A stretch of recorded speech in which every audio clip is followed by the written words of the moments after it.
ஐந்து கரத்தனை யானை முகத்தினை இந்து இளம்பிறை போலும் எயிற்றினை நன்றி மகர்ந்தனை ஞானக் கொழுந்தினை புந்தியில் வைத்தடி போற்றுகின்றேனே. நிகழும் துன்முகி வருடம் ஆடி மாதம் 18ஆம் நாள், அதாவது 2/8/2016 செவ்வாய்க்கிழமை குரு பகவான் சிம்ம ராசியிலிருந்து கன்னி ராசிக்கு பிரவேசம் செய்கிறார்.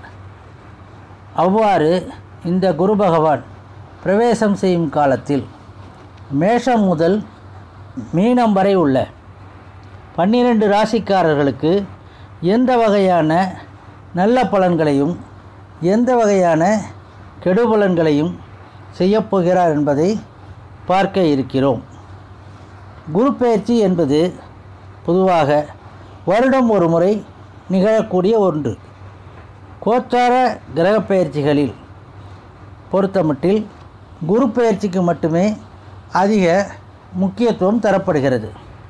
காரணம், ஒரு மனிதனுடைய வாழ்க்கையில் கல்வி, வேலை, திருமணம், குழந்தை, தனம் போன்ற முக்கியமான தேவைகளுக்கான காரணகர்த்தாவாக இந்த குரு அமைகிறார்.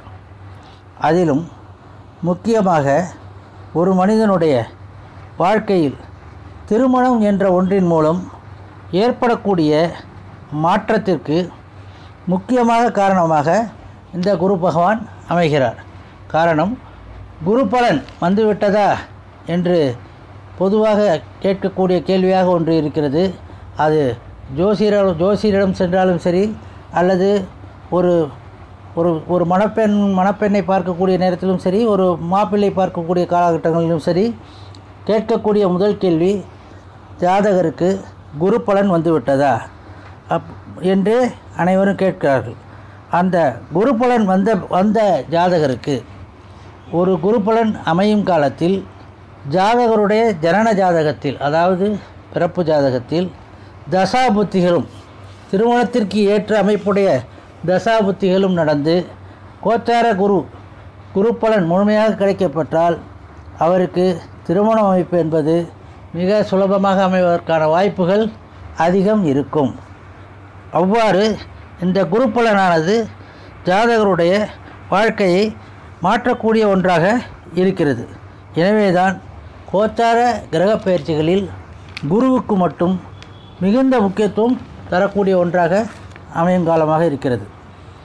ஆக இந்த குரு பெயர்ச்சி எந்தெந்த ராசிக்காரர்களுக்கு எந்தெந்த விதமான நற்பலன்களையும் எந்தெந்த ராசிக்காரர்களுக்கு என்ன விதமான கெடுபலன்களையும் தரப்போகிறார் என்பதை பார்க்க இருக்கிறோம். என்றாலும் குரு பெயர்ச்சி மட்டும் என்றில்லை, பொதுவாக கோச்சார பெயர்ச்சி மட்டுமே, கோச்சார கிரக பெயர்ச்சிகள் மட்டுமே ஒரு மனிதனுடைய வாழ்க்கையில் ஒரு பலன்களை முழுமையாக மாற்றும் என்று நிச்சயமாக சொல்ல முடியாது. கோச்சார பலன்களும் அதோடு ஜனன ஜாதகம்னா பிறப்பு ஜாதகம், ஜாதகருடைய பிறப்பு ஜாதகத்தில் நிகழக்கூடிய தசாபுத்திகளில் ஏற்படக்கூடிய பலாபலன்களையும் கோச்சார பலன்களையும் இணைத்து பார்த்தே ஒரு மனிதனுக்கு பலன்கள் முழுமையாக கிடைக்கும் என்று கூற முடியுமே தவிர, வெறும் கோச்சார பலன்கள் மட்டுமே ஒரு மனிதனுடைய வாழ்க்கையை முழுமையாக மாற்றாது என்று உறுதியாக சொல்லலாம். எனவே வரும் காலங்களில் மேஷம் முதல் மீனம் வரை உள்ள 12 ராசிக்காரர்களுக்கு எந்தெந்த வகையான பலன்களை தரப்போகிறார் என்பதை பற்றி விரிவாக பார்க்க இருக்கிறோம்.